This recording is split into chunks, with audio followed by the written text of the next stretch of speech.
It's Accountex 2023, continuing our series of live interviews here at the show. We are the official broadcast partners, Accounting Influencers. I'm thrilled to have with me today Mike Dean from WhisperClaims. Hello, Mike. Hi, Rob.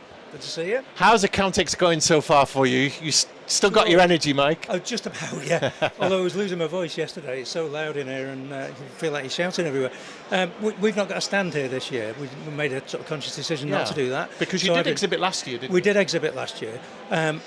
What we wanted to do this year, we focused our marketing efforts kind of elsewhere during the course of the year. But I've got a huge value out of being here this last day and a half, just from I suppose from the perspective of marketing partnerships and people that we're talking to in some of the bigger software vendors. Have you been networking your little booty off? Just a bit, yeah. So it's been it's been well worth coming and kind of touching base with all of the people that we know and love in the sector. Definitely. You've got a lot to talk about with R&D. We'll pick that up in a minute. Yeah. But have you been to any of the speaker slots? Have you done any of the speaking slots? No, I haven't had a chance. I've been that busy sort of getting around meeting with partners and people that we're working with out there. So you represent WhisperClaims. For the audience, Mike, tell us a little bit about what they do. Okay, so we're an app built entirely for accountants. We're all about R&D tax. So the app is there to help accountants build R&D tax claims quickly and easily.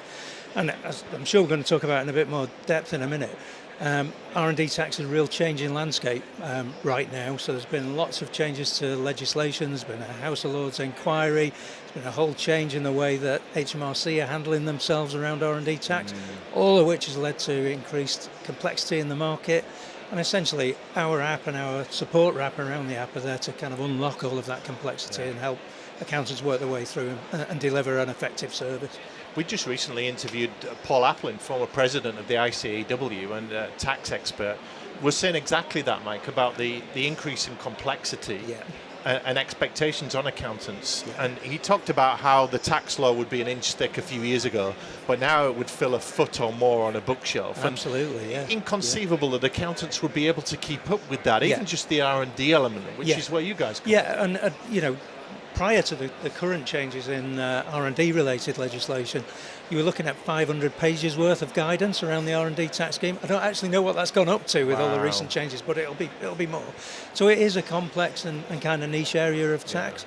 So I suppose you sort of ask the question, well, why bother getting involved with that if you're an accountant? And we find there's sort of two drivers for people talking to us.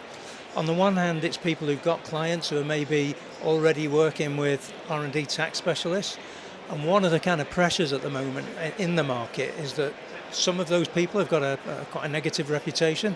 So accountant is often left with holding the baby, if you like, with their client coming to them saying, can you help me with this? I'm not happy working with these people anymore. So a little bit of market pressure leading to that.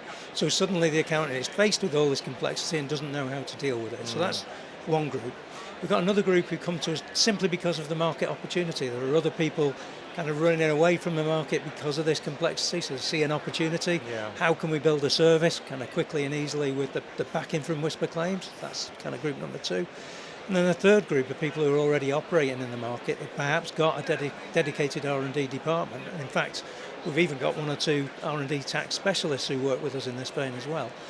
And what are they looking for? It's taking complexity and risk out of what they're already doing. So, it's increasing efficiency, and it's making sure they've got a shoulder to lean on when it comes to keeping ahead of the legislation. So we've got people in all of those camps that we're working with. Talk to us a little bit, Mike, about the R&D space. So innovation obviously is a big word. AI is coming into view now. Yeah. Are firms really servicing a much greater demand for research and development from their clients? That's a great question. The answer is they should be. Whether they are is a slightly different question. Maybe they're reactively playing it. They'll deal with it if clients come to them. Yes. But they should be more strategic in positioning possibilities. Yes, exactly. And actually, that kind of plays to some of our support offerings. So one of the things we do with our clients is work through a portfolio review with them. So we'll look at their entire client base and help them to understand where the opportunity might lie to deliver an R&D tax service. And often that comes down to them, not quite understanding the nuances of the scheme and how they can position themselves. So we've got a service line. We don't charge for that, by the way. We've got a service line that's helping them to sort of position themselves with their existing client base. But at the kind of, if you like, the tail end of the process, So when they've worked through a claim, they've built a claim with their client, often they're sort of erring on the side of maybe lacking confidence before they submit that claim to HMRC. So we offer a couple of services around helping them to make sure that they're ticking all of the boxes with HMRC before they Belt kind of and submit braces. it. Yeah, exactly. Yes, yeah, I understand. yeah. What excites you most about the research and development space and the whole tax provision there, Mike? To be honest, I mean, on the one hand, this kind of the current changing landscape that we're all facing in this sector is a threat and a worry to many providers out there. And in fact, I mentioned it a second ago, that you're seeing some providers sort of back away from the market entirely. So there's a sort of negative aspect to the market just at the minute. But the bit that excites me is the kind of other end. So we've got a raft of firms, in fact larger firms, coming to talk to us right now because they need that shoulder to lean on that I mentioned earlier on. They need help. They need to make sure that they're doing things right and to kind of keep honest and ahead of the change. And later on this year, there are yet more changes to the scheme coming through, and we've got a bunch of new features in the software that are going to take even more complexity out of the accountant's world. So it's that bit that gets us excited. So we're sort of operating at two ends of a spectrum at the minute. Absolutely. With people who are concerned walking away, and on the other hand, people excited and looking at it as an opportunity. That's very much the end of the spectrum we want to be at.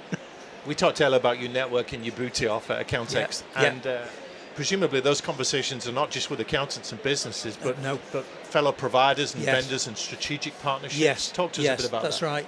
So for me, that's a combination of networks and, so for instance, mastermind groups, where you've got groups of accountants who are working together and groups of peers. And in fact, just a little aside, I was out for dinner last night with one of the mastermind groups that we partner with. Okay. And as I sat down at the table, the guy opposite me said, "Your service and your product is fantastic." And I didn't know who he was.